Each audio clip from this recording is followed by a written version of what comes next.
I will be doing group work 11, problems 2, 3, 4, and 5. Question 2 asks what sample size must Gallup have used if they report the margin of error associated with the 90% confidence level to be 0.03.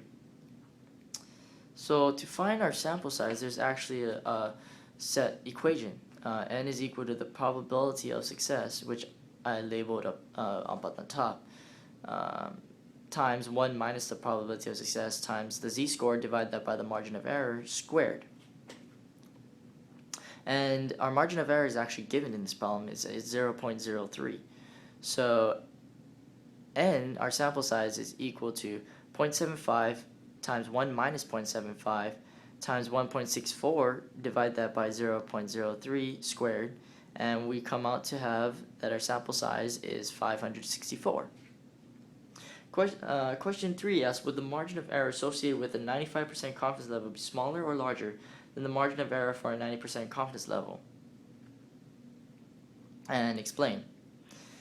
I put it would be larger because we're increasing the probability. If we increase the confidence interval and increase the probability of population proportion, it is within the confidence level.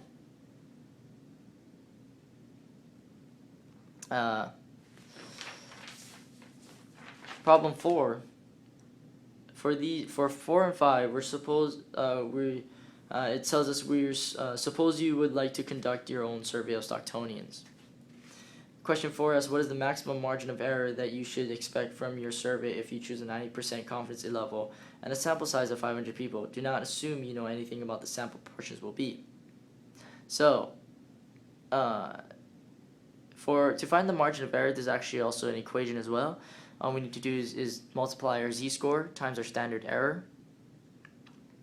And we already found the z-score, which was 1.645. And we times that by our standard error, which is the square root of 0.5 times 0.5. Divide that by 500. And our margin of error actually comes out to be 0.0008. Question 5 is asking, suppose you would like to choose a sample size to guarantee that your margin of error at a 90% confidence level will be at most 0.02. How large of a sample size would you choose in order to achieve this goal?